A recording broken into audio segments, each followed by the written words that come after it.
Welcome back to TF3. It's a lonely place here, you know. It's a lonely place. If you look at the table, you know, you just see one man. Just one man. I wonder why. You see, in the past, I've been absent, you know. I've been absent and people spoke on me. They asked me if I was committed. They asked me if I wanted to be here. I got the same question for two individuals this week. Julie and Shemi. Do you want to be here? Because I'm here alone, you know. I'm here alone. I was thinking to myself, how are we going to go through this episode? How? But I know I'll carry this show. So we'll get cracking. Speaking to myself, checking my shoulders, there's no one here. Speaking to myself, but that's okay. It'll be a short one. It'll be a short one today. I just want to speak on Mourinho and POGBA. As a Liverpool fan, I can't be the only one that loves a good United meltdown. Just think about this.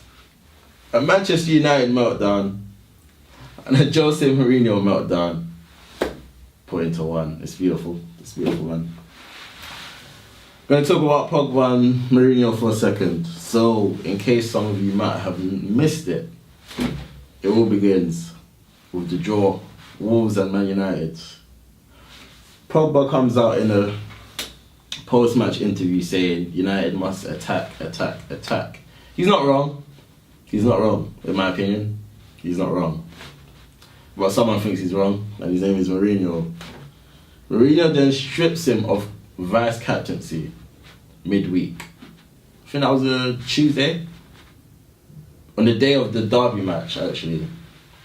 He then didn't include him in his 18, and they lost to Derby on penalties. Should have been at 90 minutes, to be honest, if everyone's honest. But, boy, before I even go into the following day, in the match, POGBA left in the 89th minute and got caught on camera. Surprise, surprise. The following day, POGBA came to training and Mourinho basically told him to get out of training, and he blamed him for the loss based on what you could kind of see. It was hard to hear the audio, but you saw a couple of videos of people like putting subtitles and stuff like that, which you can't generally take as concrete because, you know, anyone can make up what they want to make up, innit? But more or less, it sounded, from what you could hear, it sounded like Mourinho was saying like, Paul, get out of training. On the Friday, in Mourinho's pre-match interview, press conference, before the West Ham game, he said that nobody was bigger than the club, and now it's his decision. He's the only person that could make that decision, he also said. This is in regards to stripping POGBA of captaincy. However, he did mention that POGBA was the best player in training and no one trained better than him, so he's going to start. Started him against West Ham, hooked him in the 70th minute, and United lost. So as you can imagine, it's been a terrible week for United, and all I'm going to say is this. Mourinho's wrong, and POGBA's wrong. POGBA's wrong because I agree with POGBA in a lot of things that he was saying. However, you can't undermine your manager constantly. Like, imagine going to work every day and telling your manager, your decision is okay, but I feel like if we do this instead, we'll get the job done. Once or twice is cool. Every other week is not as cool. Do you know what I mean? And I feel like, you know, POGBA's won the World Cup. He knows he deserves better, to play better, to be in a better team, play better football. I get that and I understand that. But you got to pick your times, because now he's, you know, the media, they love it. They're loving it and they're painting him as a villain. You know, you have idiots like Jamie Carragher saying POGBA thinks he's better than he is, and, you know, there's no one's bigger than the club. Shut up, Carragher, firstly. Yeah, shut up.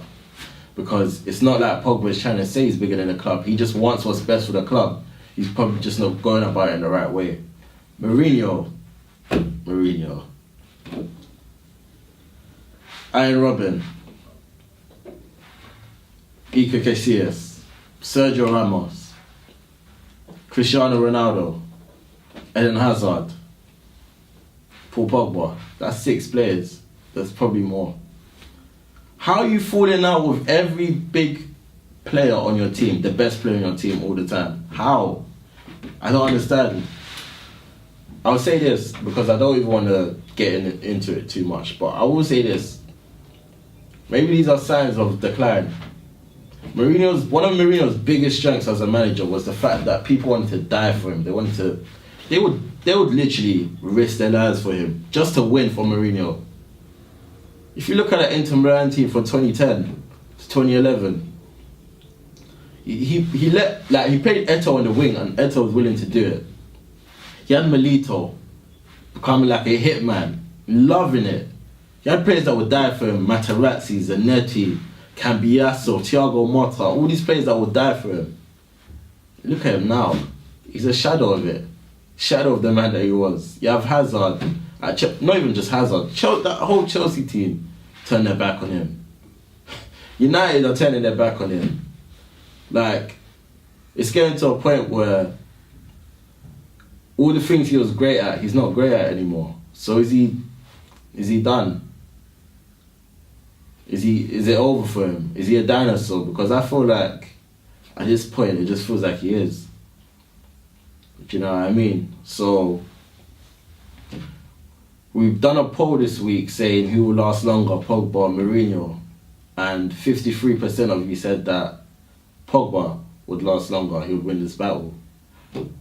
As a United fan, I'd be concerned because I think you don't win either way. I think they're both going. Mourinho first, but they're both going to go.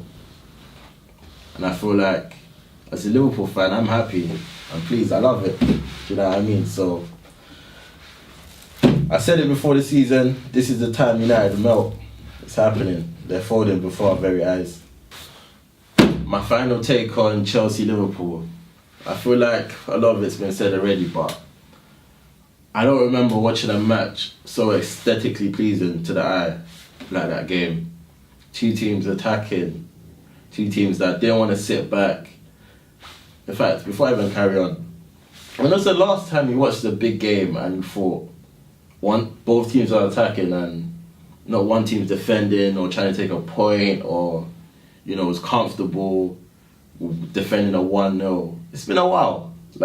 It's been a while. So it was very refreshing to see Sarri and Klopp, you know, hug after the game and smiling and showing how much they appreciate each other's game and performance.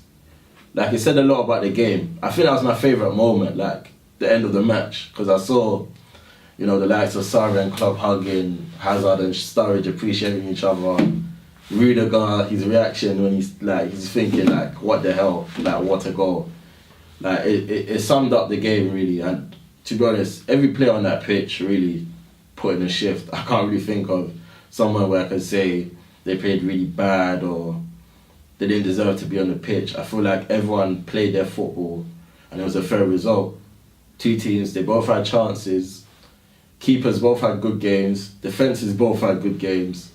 Midfields both had good games. I think probably the only people that didn't really have good games was the Liverpool front 3. But as a Liverpool fan, it's getting a bit frustrating seeing them just, you know, wetting the bed. But I say give them time, to be honest. Give them time. Do you know what I mean? I see football Twitter, you know, slandering Salah and that. It's funny. I mean, one minute they love you, the next minute you're the enemy. But just give them time, I'd say, to gel, because I feel like they're still, I don't know. Pre-season's so far, like, it's so far gone now. You can't really mention that, but they just feel like they're still getting used to playing with each other again. But I think give them time and they'll play well. But to Chelsea and Liverpool, well done, congratulations, great performance. Sturridge, are you back? I hope you're back, because I never gave up on you, my guy. But yeah, good performance and well done, fair point.